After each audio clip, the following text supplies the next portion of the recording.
ይህንን ሆረር ፊልም ጨለማ ውስጥ ሆኜ ነው የምቀዳው። አደራ እናንተ ግን ብቻችሁን እንዳታዩ። ታሪካችንም የጀመረው ወደ አንድ ጉዞ በወጡ ሁለት ጓደኛሞች ነው። በስህተትም አንድ ደሴት ላይ ይደርሳሉ። ይህ ደሴት በካርታ ላይ እንኳ የሌለ ነበር። ከሁሉም በላይ የሚያስፈራው ደግሞ ከዚህ ቀደም ወደዚህ ደሴት የገባ ማንኛውም ሰው ወይ ይጠፋል ወይ ደግሞ በተሰቃየ ሁኔታ ይሞታል።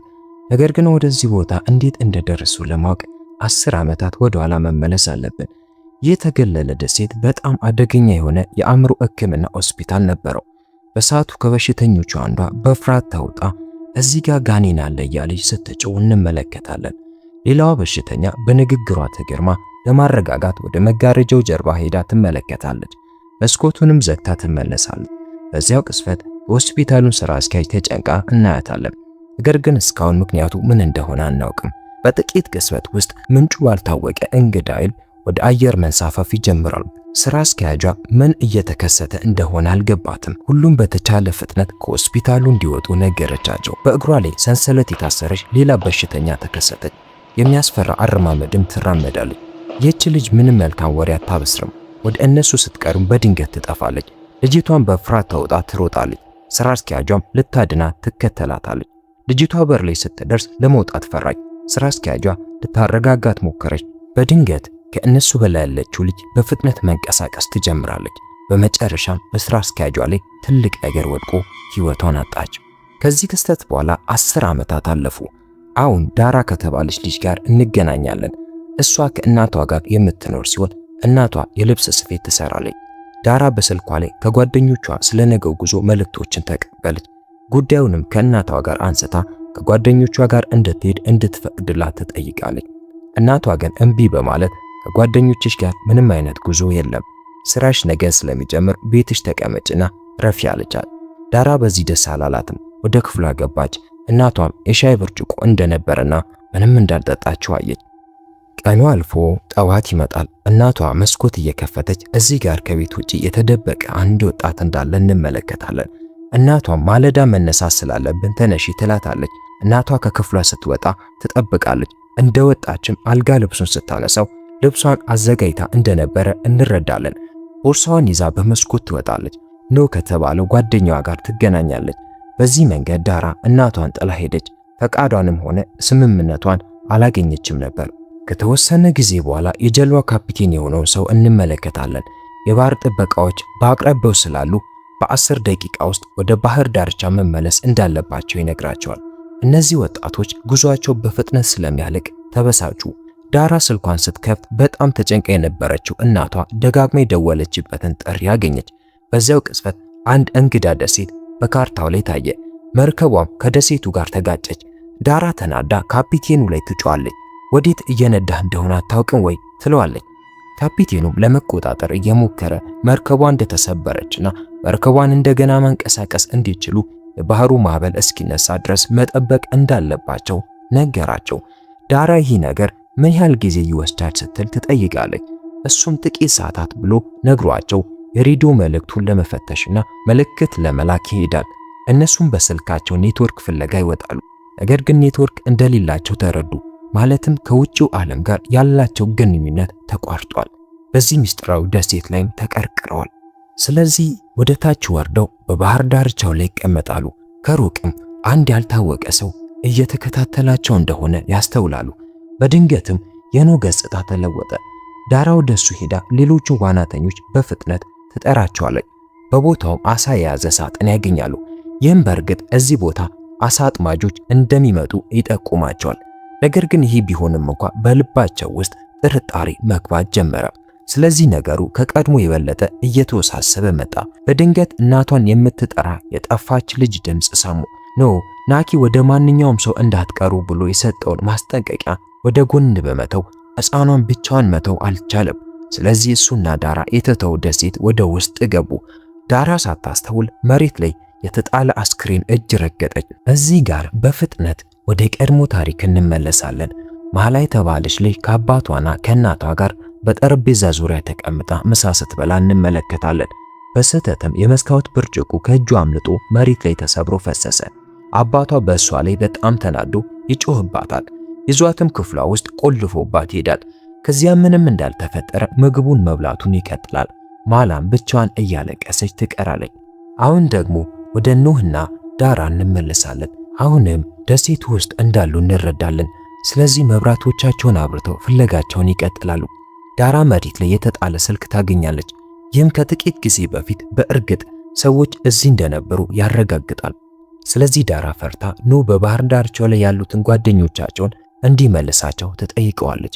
ኖህም አምኖበት ልጆቹን ለመመለስ ይዘጋጃል። ነገር ግን ከመንቀሳቀሳቸው በፊት እናቷን የምትጠራው የልጅቷን ድምፅ ደግሞ ይሰማሉ። በፍጥነትም እሷን ለማምጣት ይመለሳሉ። አሻንጉሊቶቹ ያለምንም ሰው እርዳታ በራሳቸው ይንቀሳቀሳሉ። ይህም ድንጋጤውን እውነተኛ አደረገው። ዳራ በዛፎቹ መካከል ያለውን እንግዳ እንቅስቃሴ አየች። ኖህ ደግሞ ይህች ልጅ እሷ የምትፈልጋት ልጅ እንደሆነች ስላሰበ በፍጥነት ሊያመጣት ሄዳል።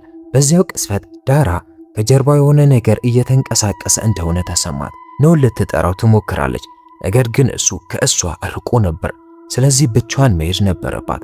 ወደ አንድ ዛፍ አጠገብ ስትደርስና ስትዞር በፊቷ በኩል የበሰበሰ አስክሬን ታያለች። በባህር ዳርቻ ላሉት ጓደኞቿ ትጮኻለች። ጓደኛዋ ምን እንደተፈጠረ ለማየት ይሄዳል። ሴቶቹ ግን እዚያው እንዲቆዩና እንዳይንቀሳቀሱ ነገራቸው። ኖህ ወደ ዳራ ደርሶ ምን እንደተፈጠረ ጠየቃት። ነገር ግን ከመቀጠሉ በፊት በሌላ አስክሬን ይደነግጣል። ዳራ ዙሪያውን ማየት ትጀምራለች። ቦታውን በአስክሬኖች የተሞላ መሆኑን ተረዳች። በፍጥነት ለማልቀስና ለመሸሽ ይሞክራሉ። ነገር ግን ዳራ ደሴቱ ለረጅም ጊዜ አስሮ የያዛቸውና ሊለቃቸው የማይፈልግ ይመስል ተመልሰው እዚያው ቦታ ላይ መገኘታቸውን ስትረዳ ትደነግጣለች። አሁን ጥያቄው ደሴቱ እንዲወጡ ካልፈለገ ምን የሚጠብቃቸው ይመስላችኋል? እስኪ እንይ። ወደ ጀልባ እንመለሳለን። ጓደኞቹ ካፒቴኑ ምልክት ልኮ እንደሆነ ይጠይቁታል። እሱ ግን እንዳልቻለ ነገራቸው። ትልቁ ችግር ደግሞ የበለጠ አደገኛ ነገር ማግኘቱ ነው። ይህ ደሴት በካርታ ውስጥ የለም። ዳራና ኖህ ከእነሱ በላይ ቆመው ባሉበት ደንዝዘዋል። በድንገት የጓደኛቸውን የማንዶን ድምፅ ይሰማሉ። ዳራ ቆም ብላ ለኖህ ይህ የማንዶ ድምፅ መሆኑንና የእሱን ድምፅ የሚመስል ሌላ ነገር አለመኖሩን እንዴት ማረጋገጥ እንችላለን ትለዋለች። ማንዶም የጫካው እንግዳ እንቅስቃሴ ይገርሟል። እሱም አግኝቷቸው ለምን ትጮኻላችሁ ብሎ ይጠይቃቸዋል። ከዚያም አብረው ይሄዳሉ። እውነተኛው ፍርሃትም በልቡ ውስጥ መግባት ይጀምራል። ዳራ ናና እውነተኛውን ችግር ተመልከት ትለዋለች። እሱም ከነሱ ጋር ሄዶ በዛፎቹ ላይ የተሰቀሉትን አስክሬኖች አይቶ ይደነግጣል። ደሴቱ የተለመደ እንዳልሆነና የሆነ ችግር እንዳለ ተረዱ። በሰዎች ላይ ይህን የሚያደርገው ማን ነው? ማንዶ በተቻለን ፍጥነት ማምለጥ አለብን አለ። ሁሉም ወደ ባህር ዳርቻው ያመራሉ። ማንም እንዳይጠፋ በመንገዱ ላይ ምልክቶችን መተው ጀመሩ። በድንገት ዳራ በመቶዎች የሚቆጠሩ ዓመታት ያለፋቸው የሚመስሉ አጥንቶችን ካየች በኋላ አቆመቻቸው። ስለዚህ ከደሴቱ እየወጡ እንዳሉ ሁሉ ፍጥነታቸውን ይጨምራሉ። ነገር ግን በድንገት ማንዶ ይጠፋል። በዚያ ቅጽበትም በዛፎቹ መካከል እየሮጠ ሳለ ከጓደኛው ጋር ይገናኛል። አሁን ግን ኖህና ዳራ እሱን እየፈለጉት ነው። የሚገርመው ደግሞ እርስ በርስ በጣም ተቀራርቦ ሳለ አንዱ ሌላኛውን ማየት አለመቻሉ ነው። ያ ዛፍ እርስ በርስ የለያያቸው ያህል የሆነ ነገር በእነሱ ላይ እየተጫወተ ይመስላል። ስለዚህ ኖህና ዳራ በፍጥነት መጓዛቸውን ቀጠሉ። ነገር ግን ማንዶ ምልክት ወደ ተውበት ወደዚያው ዛፍ ተመልሰው ሲመጡ ተስፋቸው ይጠፋል። ከዚህ ደሴት ማምለጥ በፍጹም አይቻልም። ዳራ እናቷን ሳትታዘዝ በጉዞ በመውጣቷ ራሷን እየወቀሰች ማልቀስ ትጀምራለች። ኖህ ደግሞ ከዚህ እንወጣለን እያለ ሊያረጋጋት ይሞክራል። ነገር ግን ከነዚያ በፊት እኛን ልታድንን የምትሞክረውን ልጅ ማዳን አለብን አላት። ዳራ ግን በእሱ ተናዳ አሁንም በዚች ልጅ ታምናለህ?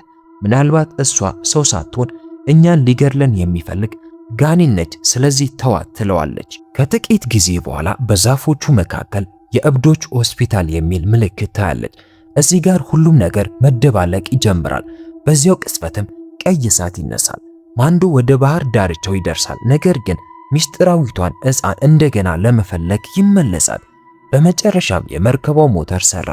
እዚያም በማምለጣቸው ደስ አላቸው። ነገር ግን ካፒቴኑ እንግዳ የሆነ የመርከብ ሰንሰለት ሲያስተውል ደስታቸው አልቆየም። እሱም ወደ እሱ ይወጣል። በድንገት ሞተሩ ተነስቶ በኃይል ይስበዋል። ልጆቹ በመርከቡ ላይ ቆሙ የሚያስፈራ ጋኔን ሲያዩ የበለጠ ይደነግጣሉ። ነገር ግን ኖህና ዳራ መንገዳቸውን ቀጠሉ። ወደፊት በሄዱ ቁጥር ወደ እብዶች ሆስፒታል እንኳን ደህና መጡ የሚል ሌላ ምልክት እስኪያገኙ ድረስ አጥንቶችን ያያሉ። ከበሩ አጠገብም የሚከታተላቸውና በእነሱ የሚጫወት ፍጡር እንዳለ ይሰማቸዋል። ኖህ በሩን ለመክፈት ይሞክራል። ዳራ ደግሞ የሚከታተላቸው ሰው እንዳለ ይሰማታል። ነገር ግን ስትዞር ማንንም አታይም። በትተው ሆስፒታል ውስጥ ይገባሉ። በዚያ ቅጽበት ማንዶ ሕፃኗን ተከትሎ ይሮጣል። እሷም ገብታ ዛፍ ትመታለች። እሱም ሊታደጋት ይሄዳል። ነገር ግን ሰንሰለት ወደ ዛፉ ስለሚስበው መሬት ላይ ይወድቃል። ሕፃኗ ገና ከመጀመሪያው ጋኔን እንደነበረች ተረዳ። ራሱን ለማዳን ይሞክራል። ጋኔኑ በፊቱ ከአንድ ጊዜ በላይ እየተደጋገመ ይታያል። በድንገት መብራቱን ሲያበራ በፊቱ ቆማ ያያታል። ከዚያም ትጠፋለች። እሱን ፈርቶ ወደ ሁሉም አቅጣጫ ይሄዳል። እዚያም መሬት ላይ ተኝታ ያያታል። ነገር ግን ከጥቂት ሰከንዶች በኋላ በሚያስፈራ ፍጥነት እየሮጠች ትመጣለች። እሱ ሲሮጥ እሷም ትከተለዋለች።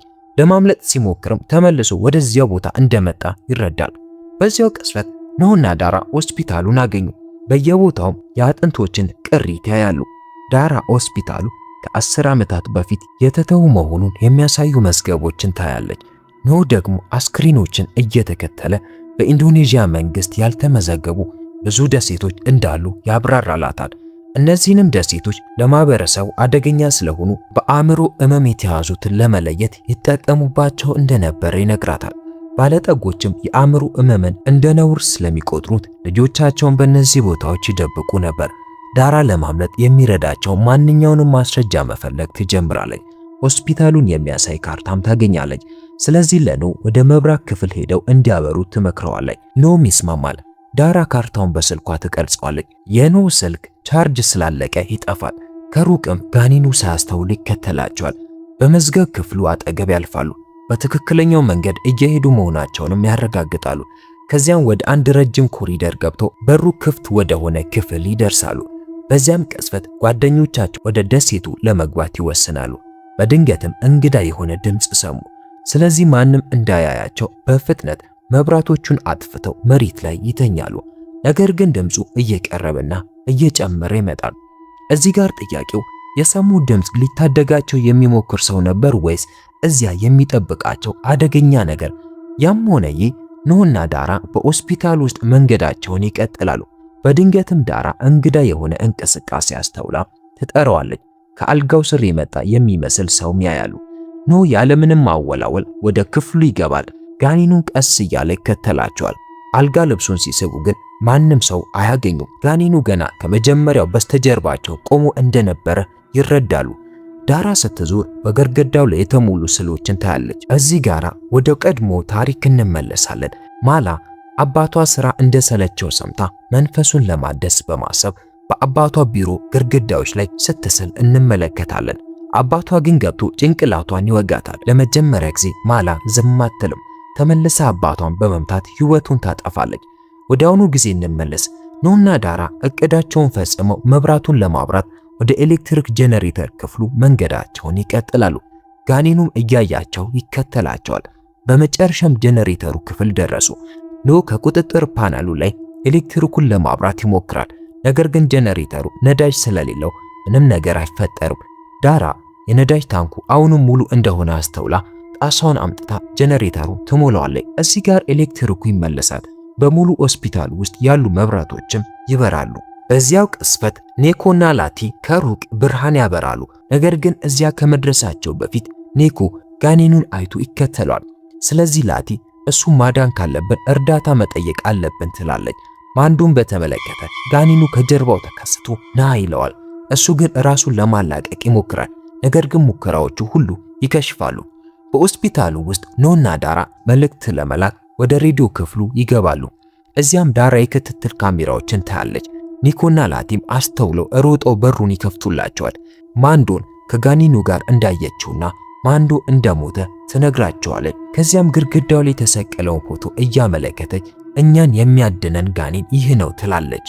እዚህ ጋር በመካከላቸው ያለው ግጭት ይበልጥ ይከራል። በተለይም ማንዶ ጫካ ውስጥ ብቻውን ትተው ስለወጡ በድንገት በሩ ሲንኳኳ ይሰማሉ።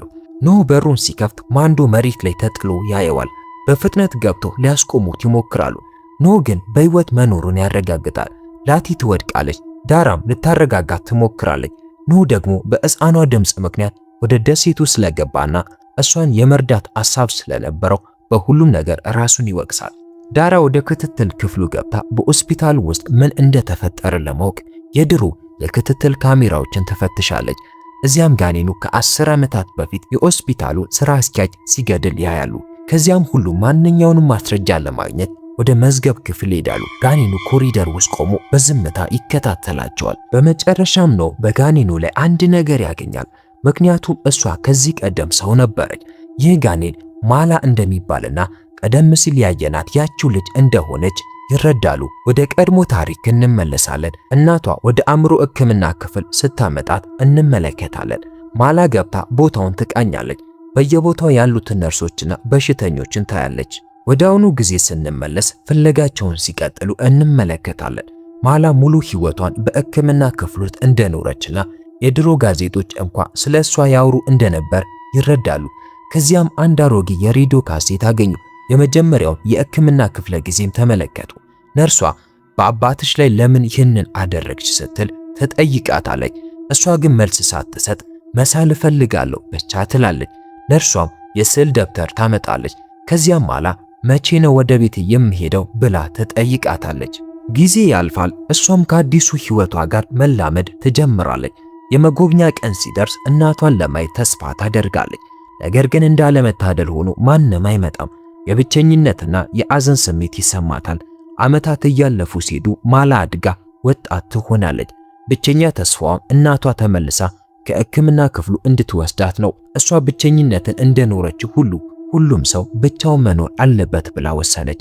ስለዚህ ወደ አእምሮ መታወክ ትገባለች። እናቴ ለኔ ካልተጨነቀችና ልታየኝ ካልፈለገች ከህይወቴ ምን ቀረ ትላለች። ዳራ በቃላቷ ተነክታ ታለቅሳለች። የእናትንን ዋጋ ትረዳለች። በተለይም ሁል ጊዜ ለልጇ መልካሙን የምትመኘውን የራሷን እናት ስታስብ። ነገር ግን እሷ እነዚህን ባህሪያት እንደ ጥላቻ ተቆጥራቸው ነበር። ጓደኞቿንም ከዚህ ቦታ ከወጣው እናቴን ያስቀየምኩበት ጊዜ ሁሉ ይቅርታ እጠይቃታለሁ ትላለች። የማላ የአእምሮ መታወክ እየባሰ ሄዷል። ሐኪሞችም እንክብሎችን ሊሰጧትና ወደ ብቸኛ እስር ቤት ሊወስዷት ተገደዱ። እዚያም እያለቀሰች እናቷን እንድታይ እንዲፈቅዱላት ሐኪሙን ትማጸናለች። ቀረጻው ከመጠናቀቁ በፊትም የመጨረሻ ኑዛዜዋን ትተዋለች። ብሞት እንኳ እናቴ ከመጣች በኋላ እንጂ አትቅበሩኝ ትላለች። ራሷን እንዳትጎዳና በህይወት እንደሞተች ያህል ሆና አልጋው ላይ ያስሯታል። በሩን ሲዘጉ እያለቀሰች እናቷን ትጠራለች። ሁሉም ተነክተው ሊያረጋጓት ይሞክራሉ። እሷ ግን ራሷን ለማላቀቅ ቁልፉን ለመስበር ትሞክራለች። በመጨረሻም ቁልፉን ሰብራ ሰንሰለቱን በአንገቷ ዙሪያ በመጠቅለል ህይወቷን ታጠፋለች። ዳራ እያለቀሰች ለጓደኞቿ እናቷ ያደረገችውን እኛ እናደርግም፣ አስክሬኗን አግኝተን መቅበር አለብን ትላቸዋለች። ስለዚህ ዳራና ኖህ ወይም ኒኪና ላቲ ይለያያሉ። ነገር ግን ላቲ ለሜንዶ ሞት ምክንያት እንደሆነች ስለምትቆጥራት ኒኪን ይቅር አትላትም። ከፍለጋ በኋላ ኖህና ዳራ የማላን አስክሬን ያገኛሉ። ላቲ ደግሞ እሷን ለመቅበር ልትፈልጋት ትሄዳለች። እዚያም ጥቁር ጥላዎች ወደ እነሱ ሲቀርቡ አስተውላ በፍጥነት ወደ ኒኪ ትገባለች። በዚያው ቅጽበት የማላ ጋኔን ይከተላቸዋል። ኒኪ እንድትወጣ ይጠብቅ ነበር። ከዚያም በሩን በላቲ ላይ ዘግቶ ይቆልፋል። ጋኔኑ በደረጃ በደረጃ ወደ እሷ ይቀርባል። ኒኪ በሩን ለመክፈት ትሞክራለች። ነገር ግን ማላ ፈጣን ነበረች። ይህም የላቲ ህይወት ፍጻሜ ይሆናል። ኒኪ ጓደኛዋ እየጮኸች ኖህና ዳራን ስትጠራ ታያታለች። ነገር ግን ሳታመልጥ ጋኔኑ በፀጉሯ ይዛታል። ኖህና ዳራ የማላን አስክሬን ስበው ሌሎቹን ይጠብቃሉ። ጓደኛቸውን ለመፈለግ ወደ ሆስፒታሉ ሲመለሱ ኒኪ አሁንም በህይወት ነበረች። ነገር ግን ክፍል ውስጥ ተቆልፎባት ነበር። ዳራና ኖህ የላቲን አስክሬን ሲያገኙ ይደነግጣሉ። ኒኪ ልታድናት ትሞክራለች። ነገር ግን እንግዳ ድምፅ ሰምታ ስትዞር የማላ ጋኔን ወደ እሷ ሲቀርብ ታያለች። በዚያው ቅጽበት ኖህና ዳራ የማላን አስክሬን ለመቅበር ጉድጓድ እየቆፈሩ ነበር። ኒኪ ለጋኔኑ ጓደኞቼን ሁሉ ወሰድሽ፣ አሁን ደግሞ አንቺን የማስቆምበት የእኔ ተራ ነው ትለዋለች። ነገር ግን አታስቆመውም። ምክንያቱም ከጋኔኑ ጉሮሮ ሰንሰለቶች ወጥተው በአየር ላይ ያነሷታል። በጣቶቿም ይዘዋታል። ትኩር ብላ ስትመለከታት ከቆየች በኋላ ትገድላታለች። አሁን ኖህና ዳራ የማላን አስክሬን ሲቀብሩ እንመለከታለን። ነገር ግን ጋኔኑ እልውናቸውን ተሰምቶት ይናደዳል። የሆስፒታሉ በር ይከፈታል። ኖህ ወደ ውስጥ ይሳባል። በሩም ይዘጋል። ዳራ ወደ በሩ ሮጣ በመስታወቱ በኩል ታየዋለች። ህይወቷ አደጋ ላይ እንደሆነ ስለተሰማት ማላን ጠርታ ምን እንደሚሰማሽ አውቃለሁ፣ ምን ያህል እንደተራብሽም አውቃለሁ። ነገር ግን እናትሽ ሞታለች፣ ተመልሳ መምጣት አትችልም። እባክሽን ወደ ቤተሰቦቻችን እንመለስ ትላታለች። በዚያው ቅጽበት ኖ አስተውሎ መሳሪያ ለመጠቀም ይወስናል። ዳራ ትጮህበታለች። ማላም ስትጮህ ሆስፒታሉ ተንቀጥቅጦ ሁሉም ነገር ያንቀሳቅሰዋል። ዳራ በእግሯ ለመቆም ትሞክራለች፣ ነገር ግን ራሷን ስታ ትወድቃለች። ከዚያም ፀሐይ ትወጣለች። የአደጋ ጊዜ ቡድን ይደርሳል። ደሴቱ በአስክሬኖች የተሞላ ሆኖ ያገኙታል። ከዳራ በስተቀር በሕይወት የተረፈ አንድም ሰው የለም። እናቷ ትንከባከባታለች። ወደ ቤታቸውም ይመለሳሉ። ከጥቂት ቀናት በኋላ የዳራ እናት ገብታ ምግብ ታመጣላታለች። ዳራ አቅፋት እያለቀሰች እባክሽን እንደገና አትተወኝ፣ ከእንግዲህ ትዕዛዝሽን አልጥስም ትላታለች። እናቷም ቃሏን ተቀብላ ትወጣለች። ነገር ግን ታሪኩ ከመጠናቀቁ በፊት በበሩ ላይ እንግዳ የሆኑ ስዕሎች ይታያሉ። ዳራም እንደ ማላ ተመሳሳይ ስዕሎችን ስትስል እንመለከታለን። እዚህ ጋር የሚያስፈራ እውነታ ይገለጣል። የማላ መንፈስ ወደ ዳራ አካል ተዛውሮ በውስጧ መኖር እንደጀመረ እንረዳለን። ይህም ብቻዋን ያሳለፈችውንና የእናቷን እቅፍ የተነጠቀችበትን ጊዜ ለማካካስ ነው። እዚህ ጋር የመጨረሻው ጥያቄ አለ። ዳራ በእርግጥ ወደ ቤቷ ተመልሳለች ወይስ ወደ ደሴቱ ቤት? መልሳችሁን አስቀምጡ።